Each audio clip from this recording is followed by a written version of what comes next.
Olá pessoal, sejam muito bem-vindos ao meu canal. Eu sou o Tarcísio, eu sou advogado, especialista em direito público e vim falar um pouquinho hoje com vocês sobre sinalização de trânsito, um tema muito importante para quem é habilitado, para quem pretende se habilitar e para os usuários da via pública de forma geral.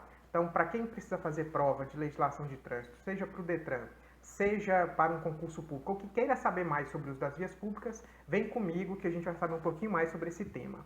Primeiro, pessoal, a sinalização tem como objetivo orientar condutores e pedestres através de processo de comunicação visual e sonora, que regulamenta, adverte e indica o uso da via pública.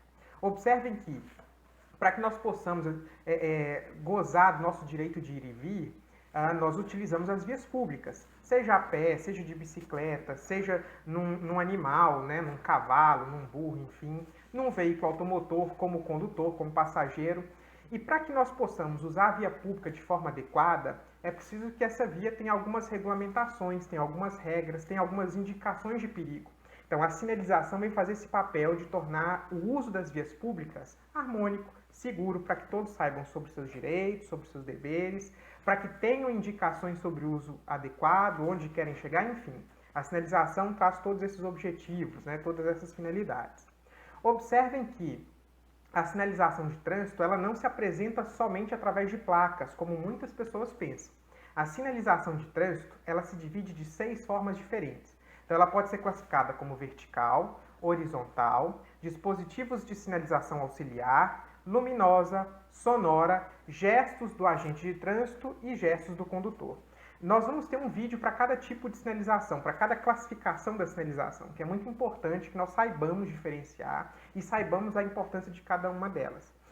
Mas observem, a sinalização de trânsito, ela possui uma hierarquia, ela possui uma ordem de observância, que é muito cobrado em provas e é muito importante que nós saibamos no dia a dia, tanto para que nós possamos obedecer, tanto para que também possamos nos proteger por um eventual abuso da fiscalização de trânsito, ou erro ou equívoco da fiscalização de trânsito. Então, observe, a hierarquia da sinalização se dá da seguinte forma. Em primeiro lugar, nós vamos observar as ordens do agente de trânsito sobre as normas de circulação e outros sinais. O que isso quer dizer? Quer dizer que a ordem de um agente de trânsito, a ordem de um guarda de trânsito, ela é imperativa. Se houver um conflito entre uma ordem do agente com semáforo ou qualquer outra sinalização, deve prevalecer a ordem do agente. Em segundo lugar, nós temos as indicações dos semáforos sobre os demais sinais. O que isso quer dizer? Na hipótese em que houver um conflito entre a sinalização semafórica e uma placa ou uma pintura no chão, prevalece a indicação do semáforo. Ela é hierarquicamente superior aos demais sinais de trânsito.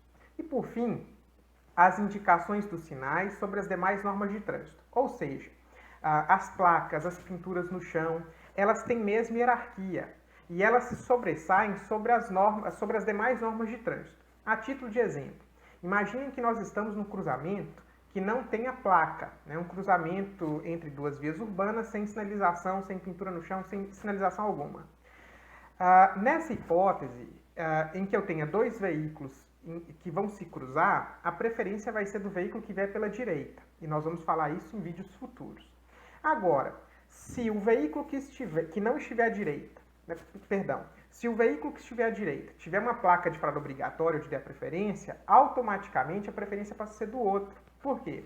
Porque a sinalização ela é hierarquicamente superior às demais normas de trânsito, especialmente aquelas que nós encontramos no tópico normas de circulação e conduta.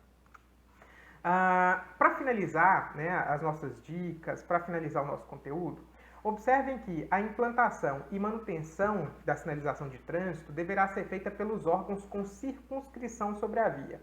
Essa palavra circunscrição ela é muito comum de aparecer nas provas e nos textos que as pessoas estudam.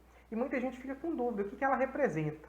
Circunscrição representa o espaço geográfico de atuação de um órgão administrativo.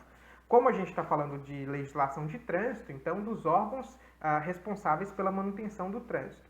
Então, observem que quem deverá colocar a sinalização, quem deverá proteger a sinalização, cuidar da manutenção dela, são os órgãos que têm circunscrição, ou seja, os órgãos responsáveis por cuidar daquelas vias especificamente. Os respectivos órgãos devem responder em caso de falta, insuficiência ou incorreta colocação da sinalização. Então, observem, quando o órgão de trânsito ele não coloca uma sinalização, ou quando ele coloca de forma incorreta, de forma indevida, quando a sinalização é um fator que venha causar qualquer tipo de prejuízo a alguém, o órgão de trânsito com circunscrição sobre essa via, ele vai ser o órgão responsável por esse possível prejuízo, por esse possível dano. Então, por isso, os órgãos de trânsito eles têm que ficar muito atentos à colocação e manutenção da sinalização nas vias públicas.